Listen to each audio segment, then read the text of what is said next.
तिसरा रविवार बायको सोबत शॉपिंग साठी ठरलेलाच असतो. ठरणारच, कारण इथे ड्रायफ्रुट्स, स्टील आणि क्रॉकरीवर 20% सूट आहे. खरेदीसाठी अवश्य भेट द्या. Bhika Ganpat super market, Shivaji road Satana आणि नामपूर रोड सटाणा.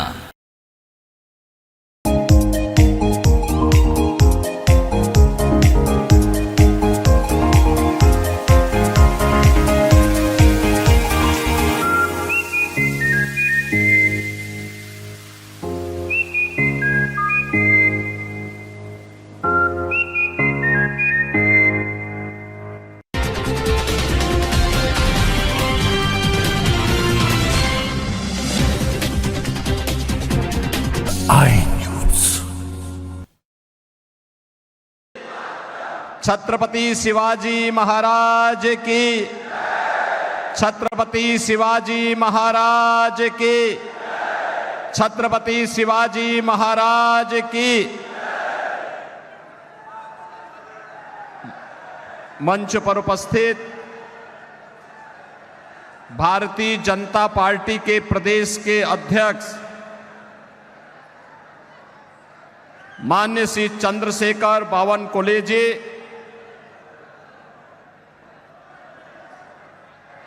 महाराष्ट्र सरकार के माननीय मंत्री श्री दादा साहेब भोसे जी, राज्यसभा के माननीय सांसद श्री अजीत जी, आमदार जयकुमार रावल जी, मंगेश जी चौहान, जिलाध्यक्ष मालेगांव श्री नीलेश कचुए जी, जिलाध्यक्ष श्री गजेंद्र जी, बावनराव चौधरी जी और राष्ट्रीय संयोजक बेटी बचाओ बेटी पढ़ाओ डॉक्टर राजेंद्र फड़के जी और मेरे संसद के मित्र उच्च शिक्षित कैंसर सर्जन, आपके मेंबर ऑफ पार्लियामेंट और इस चुनाव में फिर भारतीय जनता पार्टी और एनडीए के प्रत्याशी डॉक्टर सुभाष जी भामरे और इस धुलिया पार्लियामेंट्री कॉन्स्टिट्यूंसी से जुड़े हुए मेरे सभी उपस्थित बहन और भाइयों, धुले की आराध्य एक बीरा माता के चरणों में बारंबार मैं प्रणाम करता हूं. बहनों और भाइयों, इस पावन धरा को छत्रपति शिवाजी महाराज की जन्मस्थली होने का सौभाग्य प्राप्त है. शिवनेरी जो हर भारतीय के लिए एक ऊर्जा का पुंज है और इसीलिए मैं महाराष्ट्र की इस पावन धरा को कोटि कोटि नमन करता हूं. इस धरा ने भारत के संविधान के निर्माता बाबा साहब डॉक्टर भीमराव अंबेडकर को, सामाजिक न्याय के प्रोधा महात्मा फुले को, महिला सशक्तिकरण की साक्षात प्रतिमूर्ति सावित्रीबाई फुले को जन्म देकर के भारत को एक नए भारत की दिशा में अग्रसर करने का मार्गदर्शन दिया है. और हिंदू धर्म रक्षक स्वराज के अभियान के नेतृत्वकर्ता छत्रपति संभाजी महाराज की इस पावन धरा को, और जिस पावन धरा ने, जिस पावन धरा ने स्वतंत्र भारत में भारत की स्वतंत्रता के लिए 2-2 आजन्म कारावास की सजा सही ऐसे वीर सावरकर की इस पावन धरा को नमन करता हूं। स्वतंत्र भारत में हिंदुत्व की ध्वजा पताका को सदैव जीवंत रखने वाले सरदेव बाला साहब ठाकरे को भी मैं नमन करता हूं। बहनों और भाइयों, मैं जब यहां पे आता हूं, यहां के बारे में सुनता हूं, मुझे बहुत आश्चर्य होता है कि छत्रपति शिवाजी महाराज की पावन धरा में जब इस देश में मुगलों का आतंक था, उनका वर्चस्व था, उस कालखंड में छत्रपति शिवाजी महाराज ने हिंदवी स्वराज की स्थापना की थी।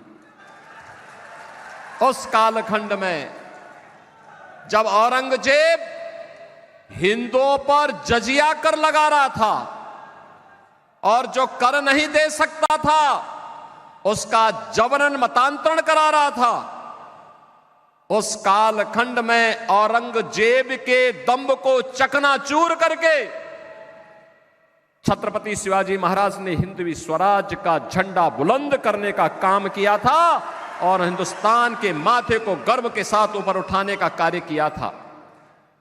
लेकिन मुझे आश्चर्य होता है, मुझे इस बात को लेकर के। मैंने सुना है कि कांग्रेस के प्रदेश के अध्यक्ष यहां आए थे और अपने संस्कारों के अनुरूप कह रहे थे कि कांग्रेस की सरकार आएगी तो राम मंदिर को धुलवाएगी। अरे यूपी की जनता तुम्हें उस लायक ही नहीं छोड़ेगी कि अयोध्या पहुंच भी पाओगे। अयोध्या में राम मंदिर का निर्माण भारत की 140 करोड़ लोगों की भावना का प्रतीक है। भारत के अंदर जब हमारा महाराष्ट्र देश के अंदर के सभी लोग मिलकर के मोदी जी के नेतृत्व में अपने वोट की कीमत को समझे हैं और मोदी जी का यशस्वी नेतृत्व उन लोगों ने स्वीकार करके मोदी जी को भारत का प्रधानमंत्री बनाया, तब कांग्रेस के कलंक को समाप्त करते हुए मोदी जी ने अयोध्या में राम मंदिर के निर्माण का मार्ग प्रशस्त किया है और आज तो अयोध्या में रामलला विराजमान हो गए हैं। मैं तो अयोध्या से ही आया हूं, कल ही मैं अयोध्या था। मुझे जब भी मौका मिलता है मैं अयोध्या जाता हूं।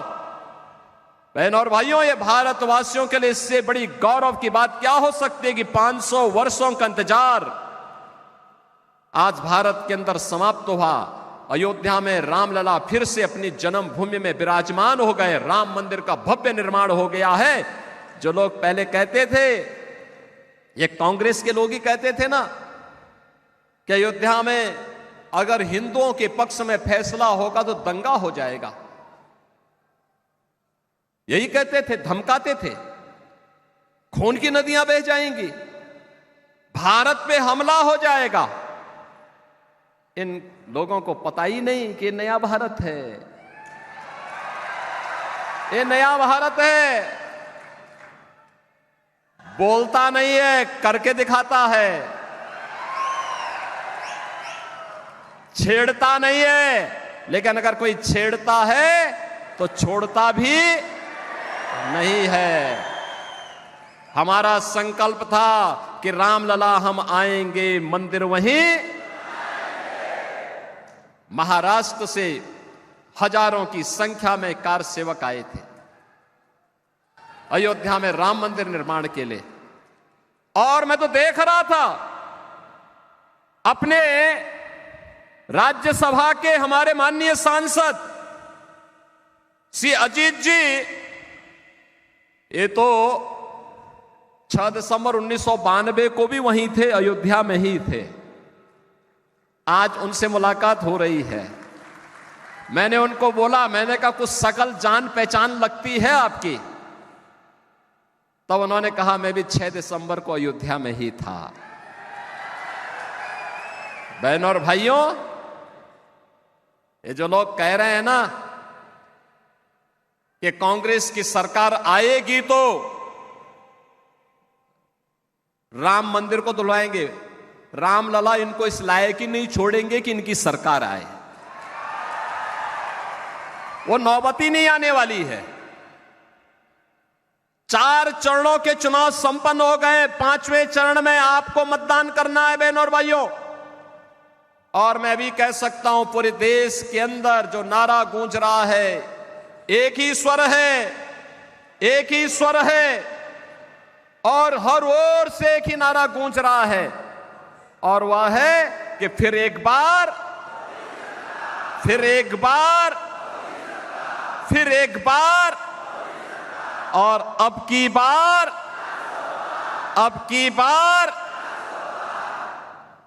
तो जब ये नारा भाजपा के लोग, एनडीए के लोग लगाते हैं तो विपक्ष को लगता है कि उनके पैरों के नीचे की जमीन चली गई।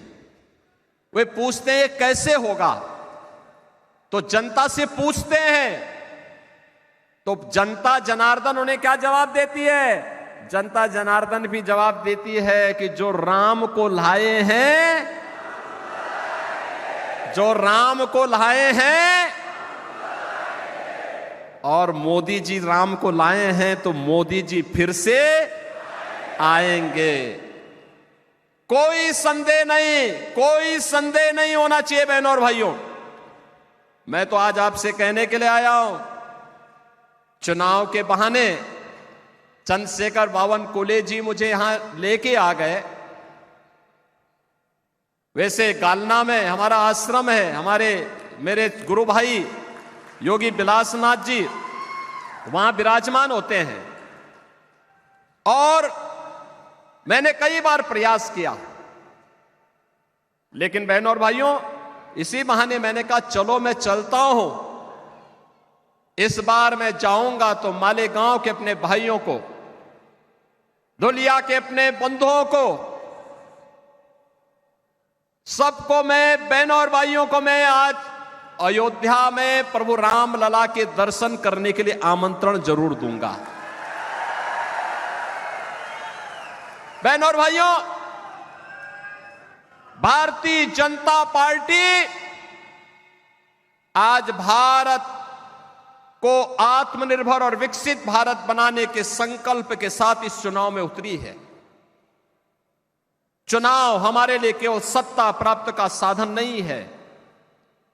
चुनाव हमारे लिए एक गरीब के चेहरे पर खुशहाली लाने का, एक वंचित को उसका अधिकार दिलाने का, एक नौजवान के हाथ को रोजगार उपलब्ध करवाने का, एक अन्नदाता किसान को उसका हक उपलब्ध कराने का,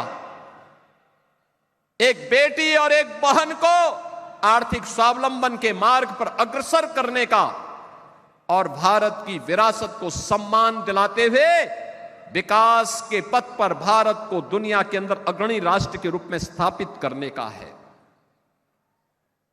ये चुनाव केवल सत्ता प्राप्त करेंगे, जैसे कि कांग्रेस के लोग और इंडी गठबंधन कर रहा है कि जीतेंगे तो मिलके लूटेंगे। इनके लिए चुनाव क्या है? लूटने का एक माध्यम है।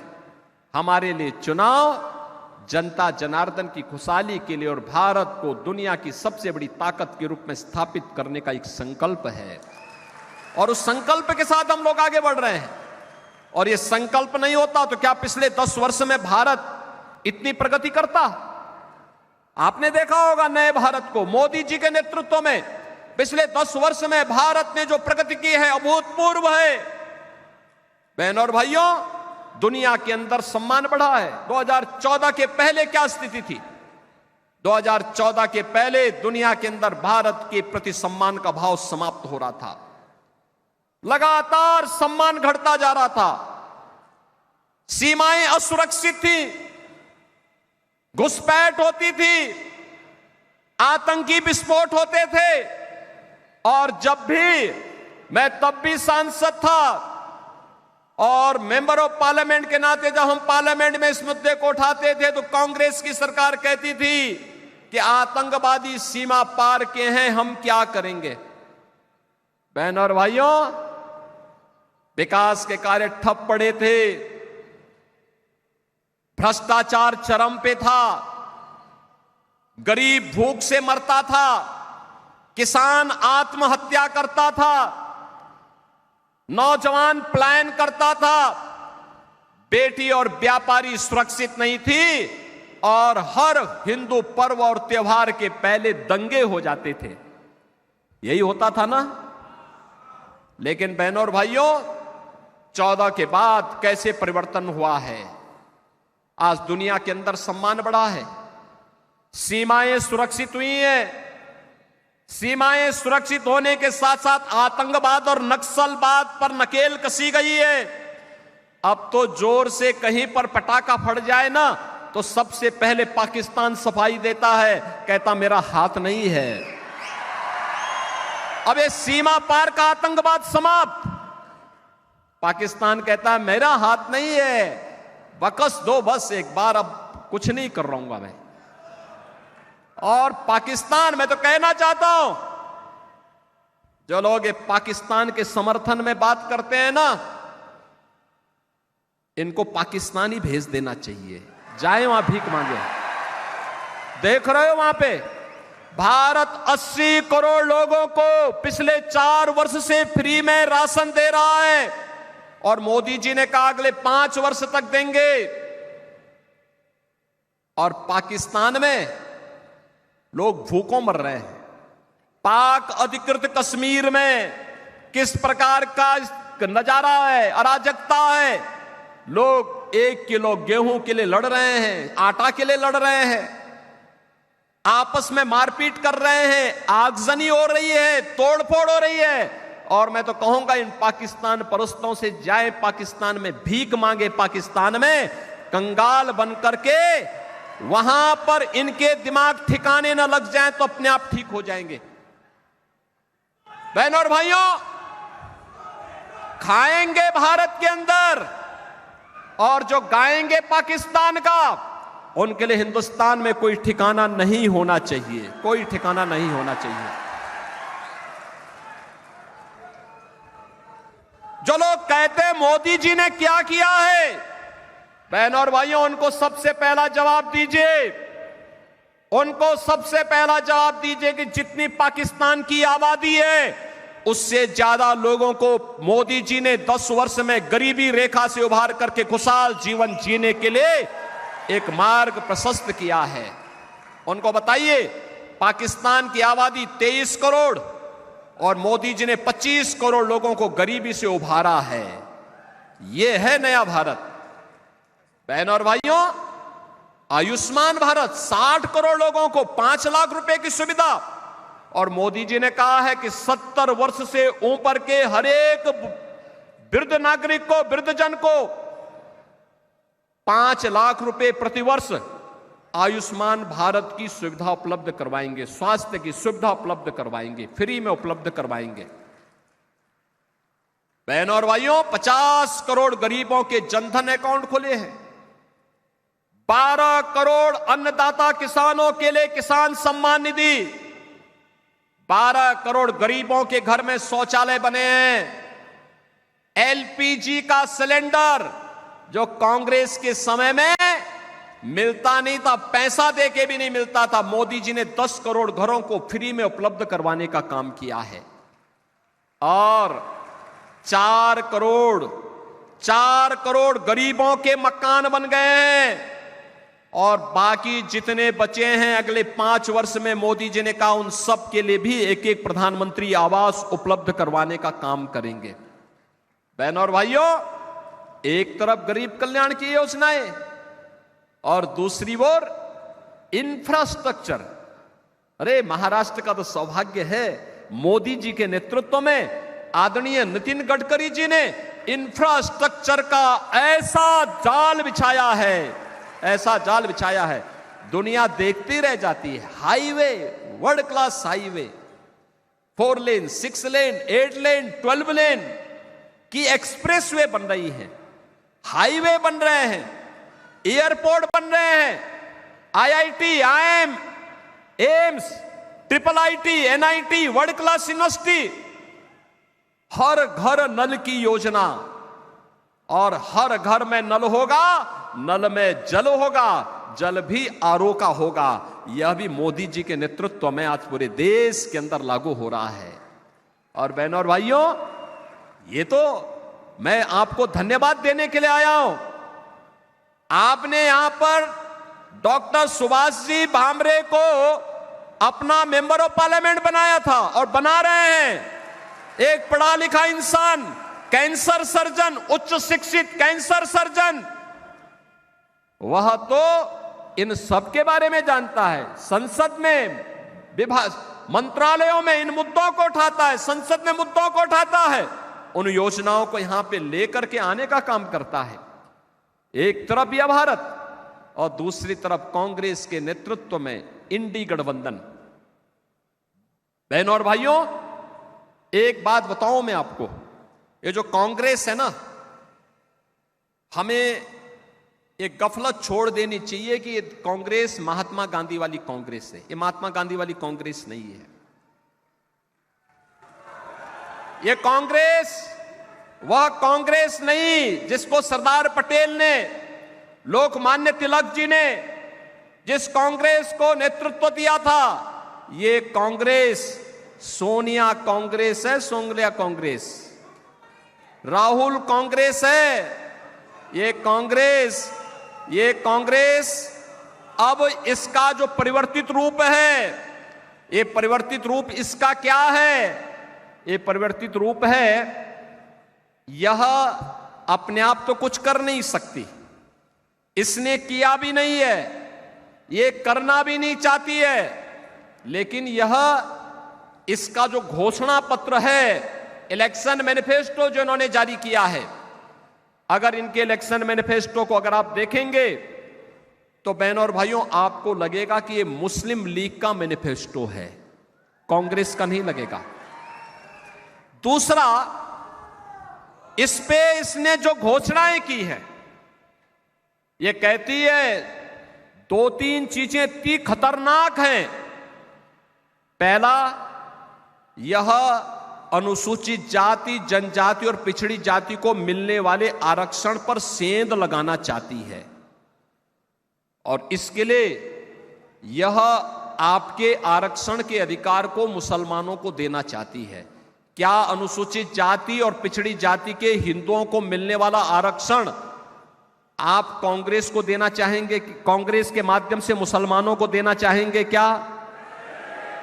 धर्म के आधार पर आरक्षण का विरोध बाबा साहब भीमराव अंबेडकर ने भी किया था। ये लोग बाबा साहब भीमराव अंबेडकर का अपमान करना चाहते हैं। दूसरा, कांग्रेस ने जब यूपीए की गवर्नमेंट थी, तब जस्टिस रंगनाथ के अध्यक्षता में कमेटी गठित की थी, और उस कमेटी ने एक रिपोर्ट दी। उस रिपोर्ट में कहा गया कि पिछड़ी जाति को मिलने वाला आरक्षण में से 6% आरक्षण मुसलमानों को देना चाहिए। बीजेपी और एनडीए ने विरोध किया था। बहनों और भाइयों, कांग्रेस की मंशा उस समय हम लोगों ने पूरी नहीं होने दी थी। मैं संसद में था, हम विरोध करते थे, कई दिनों तक विरोध चला। और बहनों और भाइयों, यही नहीं, जब वह उसको लागू नहीं कर पाए तो उन्होंने बैक डोर से फिर जस्टिस राजेंद्र सच्चर की अध्यक्षता में कमेटी गठित की। जस्टिस राजेंद्र सच्चर ने यह व्यवस्था करने का प्रयास किया कि मुसलमानों की कुछ जाति को अनुसूचित जाति में शामिल करके उनको अनुसूचित जाति का आरक्षण दे दिया जाए। हमने तब भी विरोध किया था। हमने कहा बाबा साहब भीमराव अंबेडकर की भावना के विरुद्ध है यह आरक्षण, यह मुस्लिम आरक्षण नहीं हो सकता, हम इसका विरोध करते हैं। और आज कांग्रेस का मैनिफेस्टो फिर से मुस्लिम आरक्षण की वकालत करता है। हमें इसका विरोध करना चाहिए, यह भारत के विभाजन की आधारशिला है। दूसरा, बहनों और भाइयों, कांग्रेस के शहजादे क्या कह रहे हैं? वे कहते हैं मैं एक झटके में गरीबी मिटा दूंगा। उनसे पूछा गया कि गरीबी कैसे मिटाएंगे, कैसे हटाएंगे गरीबी। उसने कहा वेल्थ इमरजेंसी से। यानी इमरजेंसी और कांग्रेस ये दोनों एक दूसरे के पूरक हैं। इमरजेंसी कांग्रेस के डीएनए का पार्ट बन चुका है। वेल्थ इमरजेंसी का मतलब वह आपकी संपत्ति का सर्वे करवाएंगे, संपत्ति का सर्वे करा करके फिर उस पे एक विरासत टैक्स लगाएंगे। आपके बाप दादों की जो संपत्ति होगी, आपके ग्रैंडफादर ने, आपके फादर ने, आपकी मदर ने जो संपत्ति अर्जित की है और वो संपत्ति स्वाभाविक रूप से आपके पास आई है, उसमें से आधी संपत्ति कांग्रेस के लोग और उनके सहयोगी जबरदस्ती लेकर के फिर मुसलमानों को बांटने का प्रयास करेंगे। क्या आप इसको स्वीकार करेंगे? क्या इसको स्वीकार करेगा क्या हिंदुस्तान? और बहनों और भाइयों, इसीलिए मैं कहता हूं ये कांग्रेस का विरासत टैक्स या औरंगजेब का जजिया कर है। औरंगजेब की आत्मा घुस गई है कांग्रेस में, और इसलिए बहनों और भाइयों, क्या औरंगजेब को यह देश बर्दाश्त करेगा? क्या महाराष्ट्र बर्दाश्त करेगा? क्या आप इसको स्वीकार करेंगे? क्या? और इसीलिए मैं आपसे कहने के लिए आया हूं, कांग्रेस को स्वीकार नहीं करना है, कांग्रेस को एक सिरे से खारिज करना है। एक कांग्रेस और इसके सहयोगी सारे लोग एक जैसे हैं, जैसे कांग्रेस वैसे सहयोगी, वे सभी के सभी लोग इसी प्रकार के कार्य में लिप्त हैं। आज तो मैंने इस बात को देखा, मैं एक समाचार पत्र पढ़ रहा था और समाचार पत्र में मैं देख रहा था कि किस तरीके से इनके द्वारा चुनाव प्रचार किया जा रहा है और चुनाव प्रचार में किस प्रकार की बातों का यहां पर खुलासा किया जा रहा है। यह मैं मुंबई का ही देख रहा था, और मुंबई में मैं देख रहा था कि मुंबई में एक प्रत्याशी है, यानी मुंबई ब्लास्ट का 1993 का जो दोषी है, उसका एक अभियुक्त दोषी है इकबाल मूसा, वह इंडी गठबंधन के प्रत्याशी के लिए वोट मांगते हुए दिखाई दिया है। अब आप मुझे बताओ, क्या आप मुंबई ब्लास्ट के अपराधियों को स्वीकार करेंगे? क्या जिन लोगों ने हजारों लोगों को मारा हो, जिन लोगों ने हजारों करोड़ की संपत्ति को नुकसान पहुंचाया हो, वे खुलेआम वोट मांगे? क्या इसको हम स्वीकार करेंगे? बहनों और भाइयों, मैं आज आपसे कहने के लिए आया हूं, एक बात कहने के लिए आया हूं। भारतीय जनता पार्टी और सहयोगी दल ही, एनडीए ही भारत को सुरक्षा दे सकती है, और किस रूप में दे सकती है इसका मॉडल मैं आपको बताता हूं। उत्तर प्रदेश में मैं पिछले 7 वर्ष से चीफ मिनिस्टर हूं। 7 वर्ष में उत्तर प्रदेश में तो 6.5 करोड़ मुस्लिम आबादी है। आपने कभी वहां दंगा सुना है क्या? 7 वर्ष में कोई दंगा नहीं हुआ, कोई दंगा नहीं, कोई कर्फ्यू नहीं, दंगा भी नहीं, कर्फ्यू भी नहीं, और साथ साथ जितने भी बड़े बड़े माइक लगे हुए थे ना ऊपर, वे सब उतार करके रख दिए गए हैं। सड़क पे कोई नमाज नहीं होती है, अब कोई सड़क पे नमाज नहीं होती है। और मैं आपसे कहने के लिए आया